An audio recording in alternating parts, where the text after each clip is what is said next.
Hard copy. ಅದಕ್ಕೆ employment office ಮಾಡಿದ್ರು. Employment office ಅಲ್ಲಿ ರಿಜಿಸ್ಟ್ರೇಷನ್ ಎಲ್ಲ ಆಗ್ತಾರೆ. ಓಕೆ, ಸೊ ಆಗ ನಾವು ನಮ್ಗೆ ಯಾರಾದ್ರೂ ಬೇಕು, ಎಂಪ್ಲಾಯಿ ಬೇಕು ಅಂದ್ರೆ ನಾವು ಅಲ್ಲೇ ಹೋಗ್ತಾ ಇದ್ದೀವಿ. ಈಗ ಸ್ವಲ್ಪ ಚೇಂಜಸ್ ಆಗಿದೆ. ಬಟ್ ಗೌರ್ಮೆಂಟ್ ಡಿಪಾರ್ಟ್ಮೆಂಟ್ ಇಂದ ಕಾಲ್ ಮಾಡಿದ್ರೆ ಕೆಳಗಡೆ ನೋಟ್ ಅಂತ ಹಾಕಿರ್ತಾರೆ ಸೂಚನೆ, ಅದರಲ್ಲಿ ಎಂಪ್ಲಾಯ್ಮೆಂಟ್ ಕಾರ್ಡ್ ಮಾಡಿಸಿರ್ಬೇಕು ಅಂತ ಹಾಕಿರ್ತಾರೆ. KPTCL ಆಗಲಿ, ಸದರ್ನ್ ರೈಲ್ವೇಸ್ ಅಲ್ಲಿ ಆಗಲಿ, ಅಥವಾ ಬೇರೆ ಸೆಂಟ್ರಲ್ ಗವರ್ಮೆಂಟ್ ಡಿಪಾರ್ಟ್ಮೆಂಟ್ ಆಗಲಿ ಕಾಲ್ ಮಾಡಿದ್ರೆ ನಿಮ್ಮ ಎಂಪ್ಲಾಯ್ಮೆಂಟ್ ಕಾರ್ಡ್ ಇರಬೇಕು ಅಂತ ಮೆನ್ಷನ್ ಮಾಡಿರ್ತಾರೆ. ಸೊ ಆವಾಗ ಹೋಗಿ ಮಾಡಿದ್ರೆ ನೀವು ಸೀನಿಯಾರಿಟಿ ಇರಲ್ಲ. ಯಾರು ಸೀನಿಯಾರಿಟಿ ಇರ್ತಾರೆ ಅವ್ರಿಗೆ ಫಸ್ಟ್ ಪ್ರಿಫರೆನ್ಸ್ ಕೊಡ್ತಾರೆ, ಸೀನಿಯಾರಿಟಿ ಇಲ್ಲದೆ ಇರೋರಿಗೆ ಪ್ರಿಫರೆನ್ಸ್ ಕೊಡ್ತಾರೆ.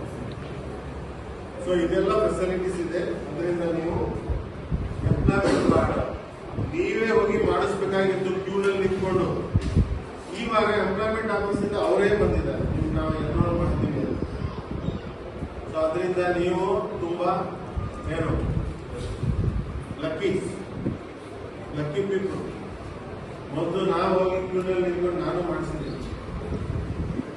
ಎಂಪ್ಲಾಯ್ಮೆಂಟ್ ತುಂಬಾ ಕಷ್ಟ ಆಯ್ತು ಮೊದಲು, ಎಲ್ಲೋದ್ರು ನೋ ವೇಕೆನ್ಸಿ ಇತ್ತು.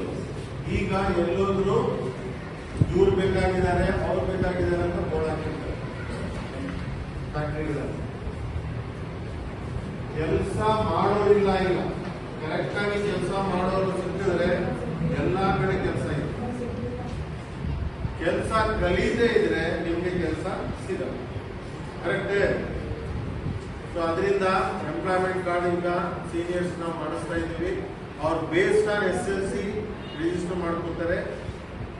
ನಿಮ್ಮ ಕಂಪ್ಲೀಷನ್ ಆಫ್ IT ಆದ್ಮೇಲೆ IT ಅನ್ನ ಮೆನ್ಷನ್ ಮಾಡಿಸ್ಬೇಕು. ನೀವು ಹೋಗಿ ಎನ್ರೋಲ್ ಮಾಡಿಸ್ಬೇಕು. ಓಕೆ, ಏನಾದರೂ ಡೌಟ್ಸ್ ಇದ್ರೆ ಹೇಳಿ. ಎಂಪ್ಲಾಯ್ಮೆಂಟ್ ಕಾರ್ಡ್ ಬಗ್ಗೆ ಡೌಟ್ಸ್ ಇದ್ರೆ ಹೇಳಿ.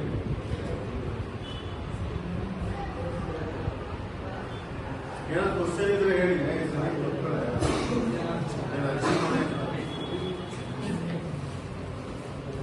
क्या तो भी है डाउट है?